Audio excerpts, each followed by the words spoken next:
Today, we have a very unusual topic for a video. Today, I want to talk about how big companies make trades, how to make trades, hedge funds, and professional investors who manage the market, who create the maximum amount of trading movements in the market.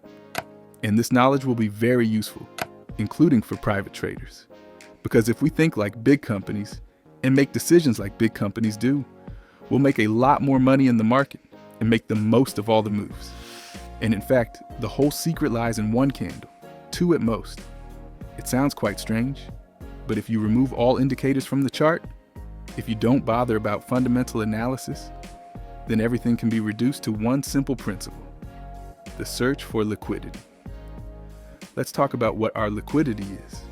Liquidity is the volume of trading operations for buying and selling.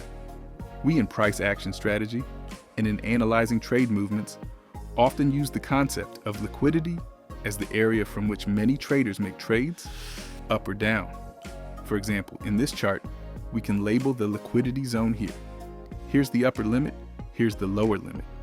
These are also often referred to as support zones. That is, every time the chart approaches this area, pending buy orders are triggered here.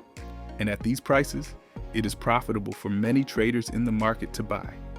And exactly in this zone is concentrated high liquidity for buy. And the same can be said for selling if we anticipate these levels. Approximately at the prices from where we had rebounds last time, we will see where we have a liquidity zone to sell, where someone else's stop losses or pending trades to sell at these prices are. Because at these prices, it is profitable for many traders and many funds to sell. And the general theory says that every time we approach this mark, we need to open trades in the opposite direction. But the liquidity that is created by private traders like you and me, and the liquidity that is created by large companies, it is very different. You and I can go in at any point in the market, and we know for sure that at this moment, there will be some sell or buy orders in the price stack. We will be able to make our trade.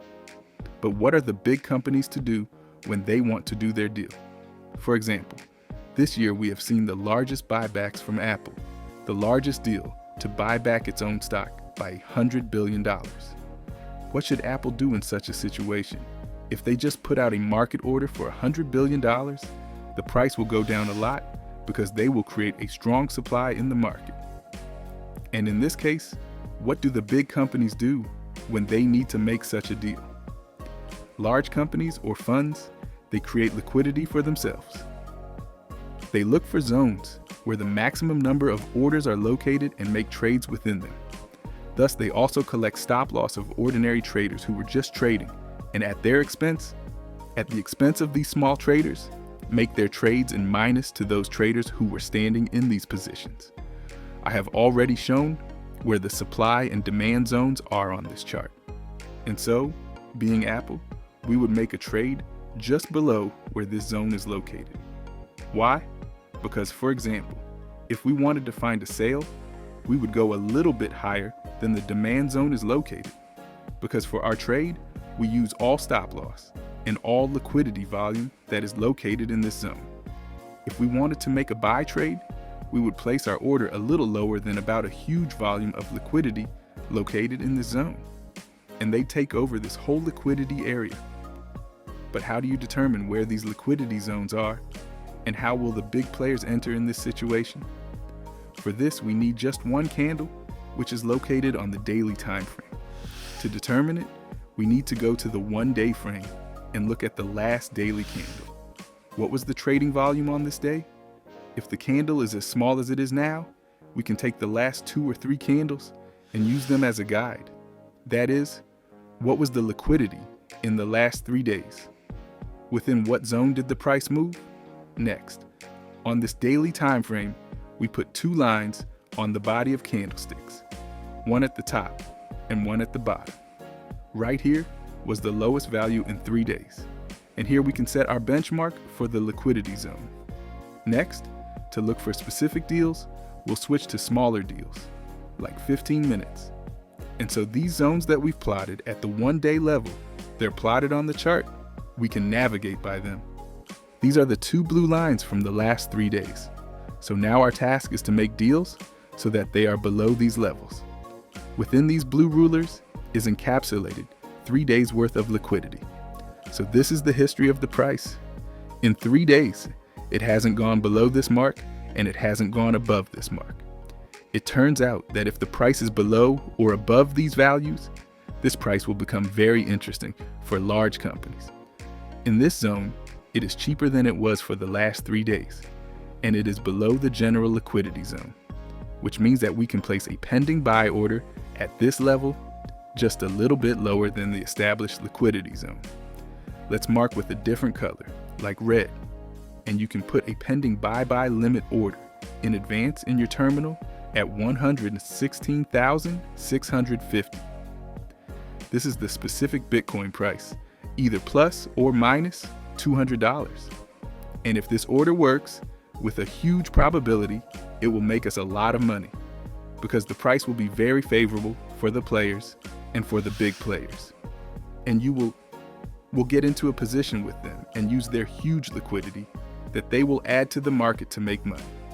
In other words, if the chart falls to this price, it is very likely that large liquidity players will enter the transaction. They will create a large demand in the market and thus push prices up. And along with that price, we're going to make money on the trade up. Exactly the same logic for trades down, just above the designated liquidity zone. We can place a pending sell order at a price from around $123,000 per Bitcoin.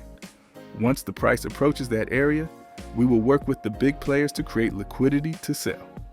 Of course, our trading volume will not play a role here, but we will use the volume that the big players will create. And together with them, we will make money on the price drop and lock in profits. You don't have to trade on this strategy alone. You can use your usual strategy for shorter term trades and for faster trades. But make sure, before you start your trading session, map these levels and place pending orders just above and just below them. They, in addition to your strategy, can work out great and bring you additional profits. That is, you will be trading not only your strategy, but also order block strategies from the big players. And these trades on average make a lot more money than regular trades on your time frame with your strategies. A very simple strategy, a very simple algorithm of actions that you can do every morning before you start your trading. Since these orders are pending, you don't even have to follow the market. If the price approaches this red or lower boundary, trades will be opened automatically.